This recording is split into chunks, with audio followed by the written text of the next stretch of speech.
Anım günündə Tovuz Şəhid Ailələri Birliyinin sədri, qəhrəman şəhidimiz İsa Musayevin qardaşı Elmar Musayev iştirak edir.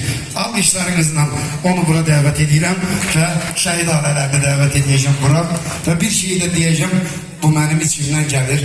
Artıq 5 ildir mən bunu izləyirəm, görürəm.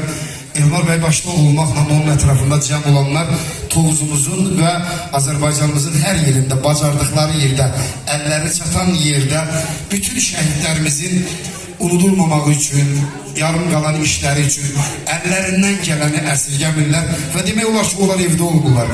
Hər gün bir şəhid ünvanında, hər gün bir qazi ünvanında, hər gün bir şəhidin anım günündə olurlar. Bu mənada mən bütün Tovuzlular adından, bütün Azərbaycanımız adından Elmar bəyə və bu qurumun bütün üzvlərinə dərindən təşəkkür edirəm. Siz də alqışlarınızla təşəkkür eləsəniz minnətdar olarım sizə.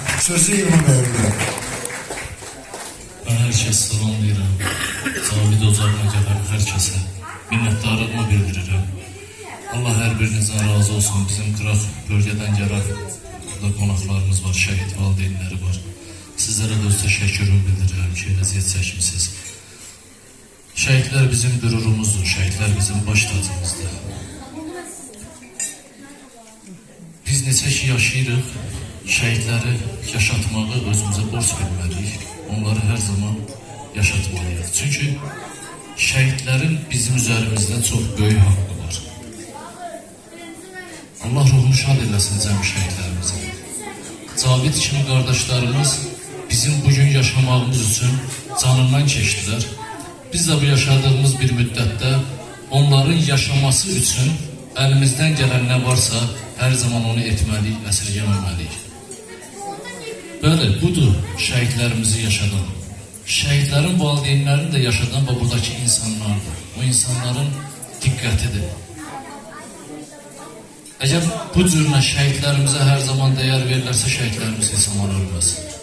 Şəhidlərimiz o vaxt ölürlər ki, onlar unudulurlar, unutulandırırlar. Mən hər kəsdən artıq dərəcədə xahiş edirəm. Hər zaman şəhidləri yaşatmağımız üçün əlimizdən gələn hər bir şeyi edək. Sadə o şəhidin evində gəlib oturub bir stəkan çay içməkdən belə biz o şəhidimizi yaşadırıq və şəhidin atasına, anasına bir təsəlli oluruq. Onların həyatda qalması üçün bir təsəlli oluruq. Hansı ki, onların qapıları açılanda, onların evləri açılanda onlar şəhidlərin yaşadıklarını hiss edirlər. Onların sayılıb seçildiklərini hiss edirlər. Onun üçün də hər zaman şəhidləri yaşatmağı özümüzə borc biləyik. Rəşid bəy, Allah sizdən razı olsun. Siz şəhidlər haqqında o qədər gözəl danışırsınız ki, siz danışdığınız haqda ki, biz danışmağa o qədər də pay düşmür. Allah cəmi şəhidlərimizin ruhunu şad eləsin. Amin. Əslində o zirvə o qədər gözəldir ki, o qədər möhtəşəmdir ki, mən onları lazım qədər vəsf edə bilmirəm. Çünki o zirvə Tanrının bəyəndiyi, Allahın sevdiyi, Allahın gözəl bildiyi zirvədir.